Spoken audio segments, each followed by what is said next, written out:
Hello again. We've come back up to Mark's garage. Mark's the guy who owns the Mexico, and we've meeting Mark's son, which is Sam. Hello, Sam. Hi, Josie Tim, you alright? Yeah, not bad. Hello Good. again. Welcome to the channel. And this is Sam's car. It's a BMW E30, and I'll let you tell us about it, Sam. If we have a walk round, and you can explain what it is. I bought it quite recently.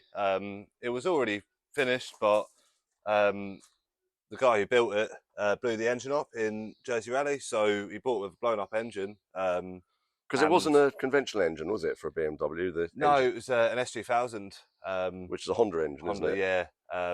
So I think he lasted 6 stages and had pretty bad luck with it, really. Yeah. So we bought it like that. And then I got this engine out of my Escort and we put it in this, basically. And it fitted in no problem. It all. Oh, there's always problems, isn't there? Yeah, I suppose. Yeah, nothing goes straight forward, does it? And it's dry sumped. Yeah, dry sumped. Yeah, and on carbs. on carbs. Yeah. Well, happy with it, to be fair. Don't really want to touch it. It works. Yeah, well, it worked all right in the Escort, didn't it? Yeah. So at least tried and tested, and Exactly. no point in changing it. No, exactly. And that's a nice exhaust manifold you got there, Sam. Yeah, I think that was yours. And, Yeah. you've got a nice Honey Law now. So yeah, we did a good swap there. yeah. Because I think there's that. I mean, it's not the right. This is a Vauxhall, and it's a BMW, so it wasn't sort of designed to fit like that. I know No, so this, I think they're obviously all made for Escorts, aren't they? Yeah. So we had to put 2 sleeves down here to extend it to clear the floor. Right. And yeah, that turned into be a bit of a ball ache, but it's in. It's in, it and works, yeah. And it looks like it should be in there as well. It's, Yeah. nice and tidy. But this is such a tidy car as well. It was on the ramp before, and Yeah, it's just immaculate. Even underneath it is just immaculate. Yeah, he really has perfected it, to be fair. And that was a hole for the previous dry sump, wasn't it? Yeah, so the original dry sump was in there, but there was loads of metal in it and we couldn't split it. So we ended up just blanking that off on the inside and putting our one over there. There's so much room, isn't there? Because these were built for 6-cylinder engines. As you can see, the rad was there on the Escort, and that's the extension. So that's how much more room there is in here. Yeah, plenty of room. It makes cam belts easier, which is quite convenient, really, because you've had to do the cam belt, haven't you? Yeah, quite a few times, actually. Because when we started up the first time, it had a leaky head gasket that's turned out to be the head bolt that was someone put the wrong ones in, basically, and stripped the thread. So Dad did a very good job and helicoiled the new one in. So we put new studs in, helicoiled a thread in for that. And that's all fine now, isn't it? That's all fine, yeah. All working well. All done, luckily. And the engine that was in it, it was a Honda S2000, wasn't it? Yes. But it was 2.5. Was it 2.5? It was 2.5, yeah. It was 330 horsepower or something. Yeah, I believe it was one of the American crate engines. Yes, yeah. Bought a brand new sort of thing a couple of years back. Yeah, I remember it got shipped over, and that was dry sumped and everything. And yeah, it was quite a good engine. Yeah, it was a high specs one, that's for sure. It was such a shame that, I mean, the guy who bought the engine, he sold the car, and the guy who bought the car, it didn't. He did loads of work on the car and made it all very nice, but didn't last very long, did it? Which was no, a shame. Unfortunately not for him. But I think he just got so fed up with it in the end, and enough was enough. Yeah, I think he spent so much time and effort. Yeah, it is such a clean car when you look around it. So, do you know if this was originally a sport or anything? Do you know what sort of shell it was? I think you're the one to tell me this, Tim. The BM, I don't enthusiast. You have to look in the logbook. I don't know. I'm still learning. Everything on this car is immaculate. It's so nice. Yeah, and it's got a pedal box. It's all tilt and stuff down there as well. Electric power steering. Yeah. Is that DTA dash? GTX dash, yeah. Still learning how to program them. Yeah. And because you're on carbs, you're not actually. You've got a DTA S80, isn't it? Yeah. So the S80 was running the Honda motor originally, but I've put it back in just to monitor stuff because that was already set up for it. So we just plugged in to monitor stuff through the dash. I've got the Geartronics flat shift unit down there, right, and an MBE to control the engine. Of course, yeah, because of the spark and the wasted spark. And I like these switches. They're the ones you pull. It's a nice idea, really, because it's right there in your face. You can see when they blow, and push them back in. Yeah, everything screams expense on this car. And what's that for? Is that just a trip meter for the navigator? Yeah, trip meter for the navigator. Yeah. Do you know how it works? Yeah, not a clue. No, I've got one. I've got no idea. But they look good, don't Everyone's got one, I think. Yeah. Makes it look like it's a rally car then. and it's just so clean, everything. And these carbon foot trays. Yeah, yeah, yeah. I mean, Beautiful. I think every time I work in here, right, unlike the old cars I've had where you throw tools around, you're like placing them down Oh yeah, it's you methodically, don't want right? to scratch it, yeah. And it's got a full bolt-in cage with Yeah. It's just I'm gobsmacked. The only thing I don't like is these vents on the windows. It looks like something's broken on them. I don't know if you can see it on the camera, but you probably see more on that one. Yeah, but it might be nice to get some air in the car, so Yeah, yeah, they good do get idea. hot, don't Because they? it's got a roof vent as well, isn't it? Yeah, Yeah, I to think get there's the no air in. shortage of air in here. I think for them to work, I had one on the Subaru. You have to open the back windows for the air to circulate, otherwise it doesn't want Right, to come in okay. before it goes out. Now I don't know how much you know about the rear axle. No, I think this is an explanation from you. Right. Well, I know the guy who built the car, and he did. I don't know if we'll be able to see. He's put because they're normally a 1/86 millimeter diff on these, but he's put the bigger one on, which I'm not sure what size it is, and it's got the bigger drive shaft, so there won't be. Yeah, there's no nut holding the hubs on, holding the drive shafts on. It's got um, E34, I think it is, or E24 drive shafts, which are indestructible. Apparently, Right, they're from okay. a 635 CSI, and they'll take any abuse. So they're fit and forget. You don't have to worry about the Oh, back end sound. going. I'm glad to hear And it. this gearbox, full sequential 6-speed, is it? Yeah, that's right, yeah. And Drenth by the Yeah, look I of mean, it. it seems very nice to use so far. A bit nicer than the old 15G sequential I used to have, Oh which yeah, you actually bought, I've I bought think. now. Yeah, they're yeah.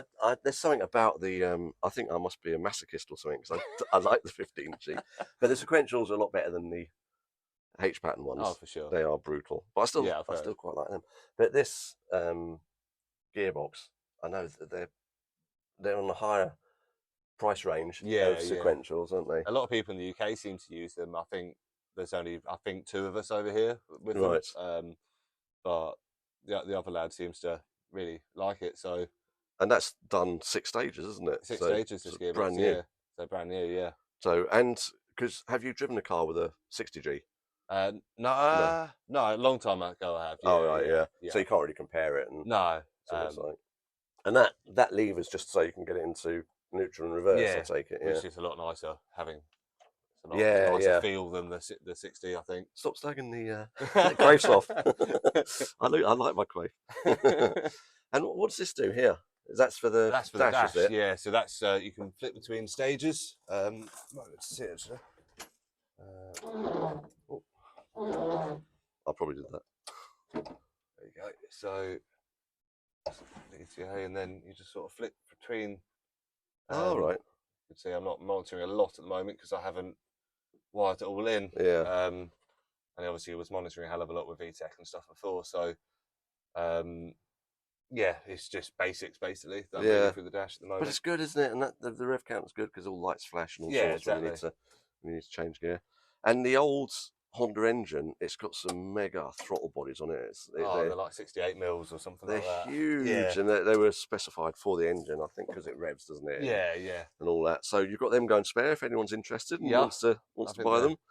And quite good ones supposedly, yeah, so I'm told. yeah, 4 grand or something apparently, wouldn't they? For If not more, I think yeah, actually. and then a couple of engines, S2000 Yeah, engines, yeah, and yeah, spares like that if anyone's yeah, interested. Can we have a look in the boot? yeah. See what's going on in there. Oh, it's an Yes, it's empty, quite big. very clean boot. That's the bracing for the diffs, so these go down Right. and Okay. support like the diff hangers. I mean, I've because I've had E30s for a while. This is the guy who built this. He's the sort of guy who helps all out building bits, makes bits and pieces for the E30s. I might get a better look at the diff. So I don't know what car that's off, but if you look at the drive shaft, it's got a CV joint that side and a CV joint that side. So you could take the drive shaft off and rotate it 180 degrees. Not that you'd want to. So you can take the drive shaft off and still move the car about, and the wheels don't fall off like Oh, right. Okay. the conventional ones. No, Look at the perfect. size of that exhaust as well. Yeah, 'cause it was massive for the Honda, but we put part of the Vauxhall in and just left this in to get it going, sort of thing. Yeah. But Well, probably not a forever job. But it's all trial and error, isn't it? So yeah, you've got a shakedown next week. yeah, exactly. So we're doing Jimpf, which is the guy Alex who had the TR7. He's organising that. Yeah, it's a brilliant event. Really enjoy it. It's probably my favourite of the year, to be honest. Or one of the favourite hill climb for sure. Yeah. And the organisation that goes into it's phenomenal. It is, and it's just a good weekend. So if anyone's around in Jersey next weekend and they want to see the Festival of Speed, it's well worth looking at. Right, normally I put a couple of clips up of the car in action. I think I might have to put some pictures of you crashing Mazdas and things like that. Or Escorts. Or Escorts, yeah. Because you had an Escort, didn't you? Yes. So how did that go?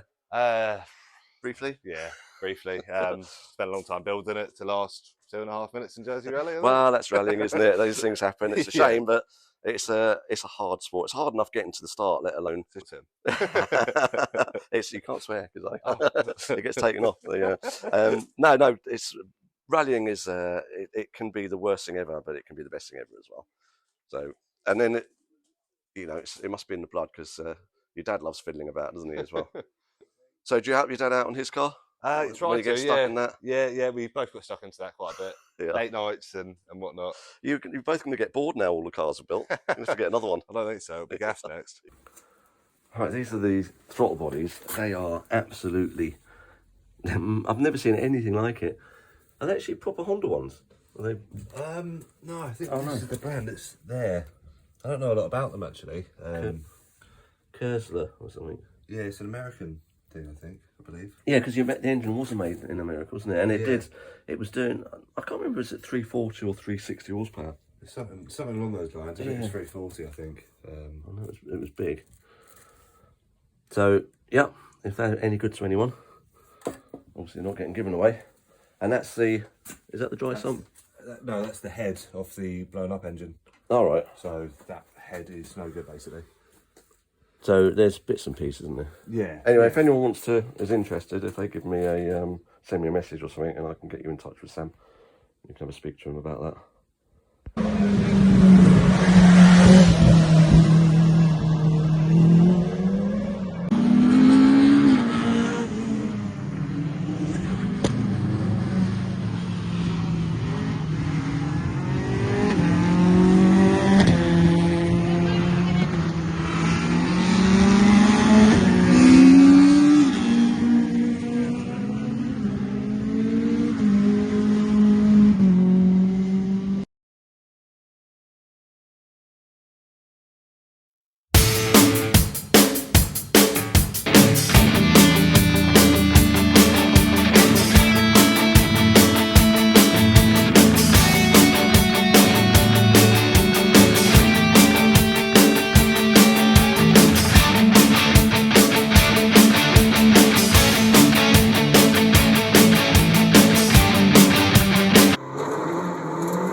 Right, thank you very much, Sam. Thanks for the interview, and Cheers, Tim. it's been lovely looking around the car. I'll put a picture of the throttle bodies on just Oh, out of sound. interest because they are quite impressive, Yeah, yeah, and definitely. I'm looking forward to seeing this go on Thursday because I'm doing the testing on the Thursday night as well Oh, on right, the okay. Avenue. We're in the But same class, I think, actually, aren't we? are we in the same class? I think so, yeah. Oh, right, okay, that'll be interesting. Right, um, nice one. Well, thanks a lot, Sam. Good, Sound. Thanks, good Tim. seeing it. And Nice chat. if you enjoyed watching, this will probably be Friday. I might put it Friday. I don't know because I've got I'm a bit upside down at the moment with the Impreza. I'm way behind on the Impreza videos, and I've actually I won't do a spoiler, but it's over there actually. So it's obviously working now, and we did a rally in it yesterday. Yeah, if you want your car to be on the channel, give me a shout, and I'll come back and give it an interview. Thanks for watching, and see you next time.